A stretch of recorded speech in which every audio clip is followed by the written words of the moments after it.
Wasallam. Al-Quran memiliki banyak keistimewaan dan orang yang membacanya mendapat pahala berlipat. Muslim dianjurkan untuk memperbanyak amal ibadah, salah satunya dengan membaca Al-Quran.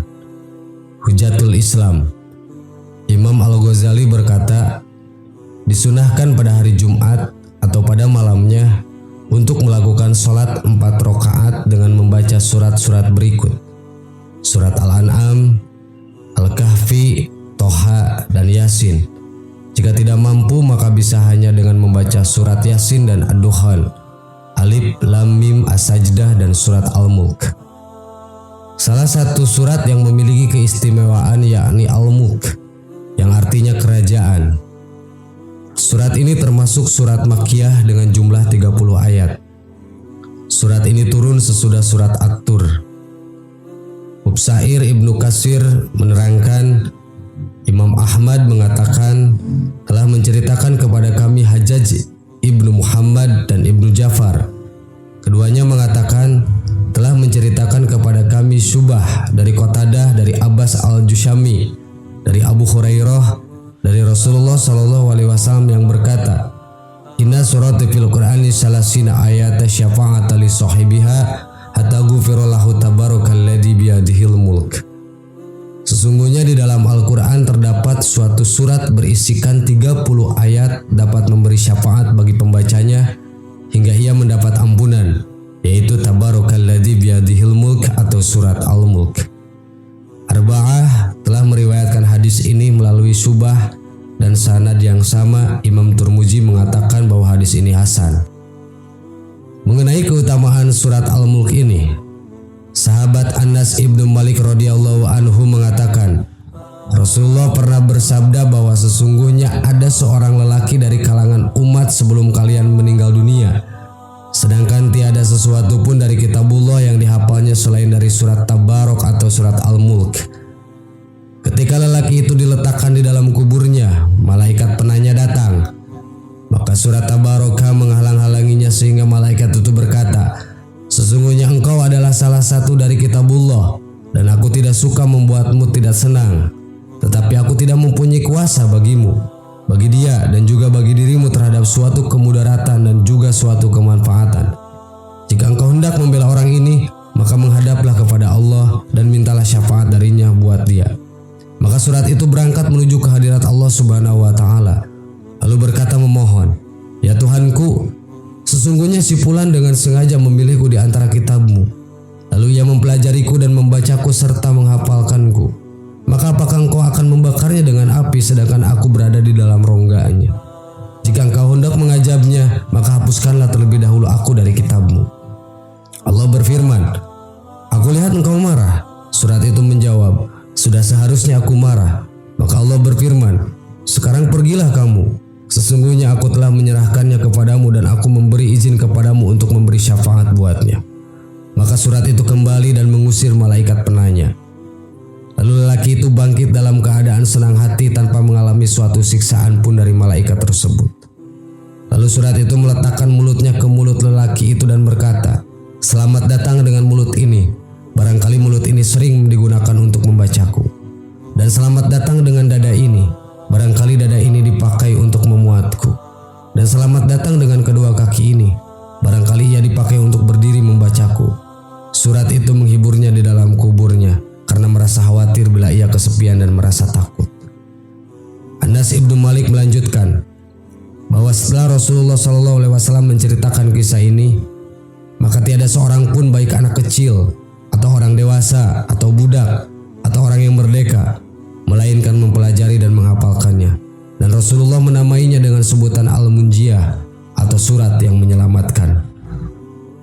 Imam Tabrani dan Al-Hafiz Ad-Diya Al-Maqdisi telah meriwayatkan melalui jalur Salam ibnu Miskin dari Sabit dari Anas yang mengatakan bahwa Rasulullah SAW bersabda yang artinya, ada suatu surat yang membela pembacanya hingga memasukkannya ke dalam surga, yaitu surat Tabarakalladzi biyadihil mulk atau surat Al-Mulk. Ibnu Abbas mengatakan bahwa salah seorang sahabat Nabi SAW membuat tenda di dekat sebuah kuburan. Padahal ia tidak mengetahui bahwa tempat itu adalah kuburan. Tiba-tiba ia menyadari bahwa itu adalah kuburan seseorang. sedang membaca surat Al-Mulk hingga khotam. Maka ia datang kepada Rasulullah SAW dan bertanya, "Wahai Rasulullah, aku telah memasang tendaku di dekat sebuah kuburan, sedangkan aku tidak menyadari bahwa tempat itu adalah kuburan. Tiba-tiba ku dengar di dalamnya seseorang membaca surat Al-Mulk sampai selesai." Maka Rasulullah SAW bersabda, "Itu adalah surat penangkal dan juga penyelamat yang menyelamatkan pembacanya dari siksa kubur." Imam Tirmidzi meriwayatkan pula melalui jalur Lais ibnu Abu Salim dari Abu Zubair dari Zabir bahwa Rasulullah SAW masih belum tidur sebelum membaca Alif Lam Mim Tanjil dan Tabarakalladzi biyadihil mulk. Lais telah meriwayatkan dari Taus bahwa kedua surat tersebut mengungguli semua surat dalam Al-Quran dengan 70 kebaikan. Ibnu Abbas yang mengatakan bahwa Rasulullah pernah bersabda, "Sungguh aku menginginkan bila surat ini dihafal di dalam kalbu setiap umatku," yakni surat Al-Mulk ini. Ibnu Abbas meriwayatkan bahwa ia pernah berkata kepada seseorang, "Maukah aku hadiahkan kepadamu suatu hadis yang akan membuatmu gembira?" Lelaki itu menjawab, "Tentu saja mau." Ibnu Abbas mengatakan, "Bacalah surat Al-Mulk dan ajarkanlah kepada keluargamu serta semua anakmu dan semua ahli baitmu yang masih anak-anak dan juga semua tetanggamu. Karena sesungguhnya surat Al-Mulk ini adalah surat yang menyelamatkan dan yang mendebat atau membela pembacanya kelak di hari kiamat di hadapan Tuhannya dan memohon kepadanya agar menyelamatkannya dari azab neraka dan juga menyelamatkan penghafalnya dari siksa kubur." Sahabat yang beriman, itulah keutamaan surat Al-Mulk. Semoga kita senantiasa istiqomah untuk mengamalkannya. Amin. Wallahu a'lam. Wassalamualaikum warahmatullahi wabarakatuh.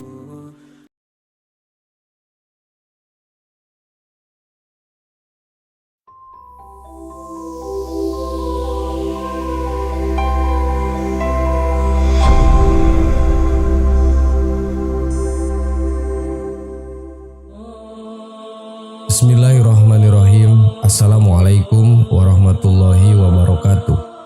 Sahabat yang beriman, surat Al-Fatihah adalah surat pembuka dari 114 surat yang terdapat di dalam Al-Quran. Surat ini termasuk surat Makkiyah karena diturunkan di Mekkah saat Nabi sebelum hijrah ke Madinah. Surat Al-Fatihah memiliki banyak nama lain seperti Ummul Quran, Suratus Sifa, Suratus Syafiyah, Suratul Doa, Suratul Tolab, Suratus Soal, Suratul Ta'limil Ma'salah, Suratul Mujizah, dan lain sebagainya. Surat Al-Fatihah sangat populer di kalangan umat Islam. Nyaris seluruh umat Islam hafal surat ini di luar kepala. Karena sebagai surat pembuka, juga karena hanya terdiri dari 7 ayat. Meskipun begitu, surat ini mencakup intisari ajaran-ajaran Al-Quran. Abu Sa'id Rafi Ibnul Mu'alla radhiyallahu an pernah bercerita. Abu Sa'id berkata, "Rasulullah berkata kepadaku, maukah aku ajari sebuah surat paling agung dalam Al-Quran sebelum kamu keluar dari masjid nanti?" Beliau pun berjalan sembari menggandeng tanganku. Tatkala kami sudah hampir keluar, aku pun berkata, "Wahai Rasulullah, engkau tadi telah berkata, aku akan mengajarimu sebuah surat yang paling agung dalam Al-Quran." Maka beliau bersabda, "Surat itu adalah Alhamdulillahirabbil alamin atau surat Al-Fatihah. Itulah Sab'ul Masyani, 7 ayat yang sering diulang-ulang dalam sholat, serta Al-Quran Al-Azim yang dikaruniakan kepadaku." Hadis riwayat Bukhari. Tentu saja banyak sekali keutamaan dalam surat Al-Fatihah. Sebagai contoh, kami akan mengisahkan kisah nyata seseorang yang sering mengamalkan surat Al-Fatihah dan langsung merasakan keajaibannya. Kisah nyata keajaiban surat Al-Fatihah atau amalan dahsyat pelancar rezeki. Kisah nyata ini dialami oleh Pak Gunim yang di PHK dari pekerjaannya. Pak Gunim bersama keluarganya disuruh segera angkat kaki dari rumah kontrakan. Tentu saja ini merupakan kenyataan yang sangat pahit yang pernah ia alami. Tak ada lagi proses diplomasi, negosiasi, atau musyawarah. Semua buntu. Dan jalan satu-satunya adalah segera angkat koper dari kontrakan.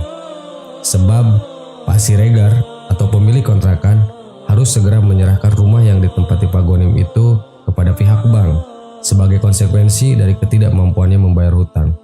Kabarnya proses penyitaan rumah akan dilakukan keesok harinya sekitar pukul 9 pagi. Pak Gonim tak bisa berbuat apa-apa dengan kenyataan yang tengah dihadapinya. Apalagi Pak Siregar juga tengah dililit hutang.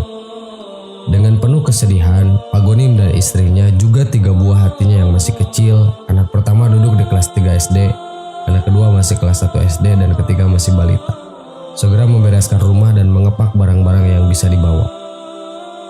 Jika keesokan harinya belum ditemukan jalan keluar, Pak Gonim sudah merencanakan barang-barang tersebut akan dititipkan pada tetangga untuk beberapa hari sebelum diangkut ke rumah orang tua istrinya di luar kota. Ia sendiri menginap di masjid dekat rumah. Kebetulan ia sering ke masjid dan sudah kenal baik dengan ketua DKM di sana. Malam harinya, Pak Gonim tidak jadi berangkat ke masjid karena melihat sang istri tidak henti-hentinya menangis. Sangat wajar karena kejadian itu di luar dugaan. Melihat istrinya yang sangat sedih, Pak Gonim mengajaknya sholat berjamaah Isya di tengah rumah kontrakan. Bagi Pak Gonim dan istrinya, sholat kali ini terasa begitu khusyuk. Pak Gonim berdoa sementara istrinya dan anak-anaknya mengamini. Singkat cerita, akhirnya mereka tertidur saat malam telah berlalu. Saat terbangun pada subuh hari, sekitar jam 4, dilihatnya si ulung yang bernama Rafi sedang sholat. Tak pernah keduanya melihat Rafi sholat tahajud. Mereka kaget sekaligus kagum. Saat Rafi berdoa, Pak Gonim dan istrinya mendengar anak yang baru kelas 3 SD itu mengulang-ulang bacaan surat Al-Fatihah. Mungkin ratusan kali atau bahkan lebih, sambil mengadahkan tangan ke atas. Rafi tidak membaca doa apapun selain Al-Fatihah. Selesai sholat, Rafi berkata pada ibunya, "Bu, Rafi pernah mendengar dari Pak Ustadz kalau Allah senang mendengar surat Al-Fatihah. Rafi baru ingat tadi malam. Ya udah, Rafi minta sama Allah dengan Al-Fatihah itu supaya tidak jadi pergi dari sini." Mendengar penuturan Rafi yang masih kecil itu, ibunya hanya mengiyakan dengan mata berkaca-kaca. "Iya, semoga saja nak," jawab sang ibu. Tadi sangka, selepas sholat subuh, ponsel jadul milik Pak Gonim berdering. Ternyata Pak Mugni, mantan bosnya di kantor, menelpon. Mereka berbincang agak lama. Perbincangan itu seperti mengabarkan kebahagiaan. Itu terlihat dari perubahan air muka Pak Gonim yang tadinya kuyung menjadi cerah kembali, penuh cahaya kebahagiaan. Setelah lama bincang-bincang dengan Pak Mugni, Pak Gonim segera menghampiri istri dan anak-anaknya. Ia pun merangkul Rafi dengan mata berkaca-kaca. "Doamu dikabulkan, nak. Alhamdulillah, hari ini kita jadi pindah dari sini. Tapi pindahnya ke rumah yang lebih bagus dari rumah ini," kata Pak Gonim. Mantan bosnya yang bernama Pak Mugni itu menawarkan pekerjaan baru, yaitu mengurus salah satu villa miliknya yang baru direnovasi. Villa itu terbilang mewah, luas, dan letaknya sangat strategis. Ketika Pak Gonim mengungkapkan kondisi yang tengah dialaminya, mantan bosnya itu langsung menyuruhnya untuk segera pindah. Sungguh sangat ajaib. Maha besar Allah dengan segala firman-Nya. Allah menolong Pak Gonim dan keluarganya lewat perantara surat Al-Fatihah. Sahabat yang beriman, itulah kehebatan surat Al-Fatihah. Wallahu a'lam. Assalamualaikum warahmatullahi wabarakatuh.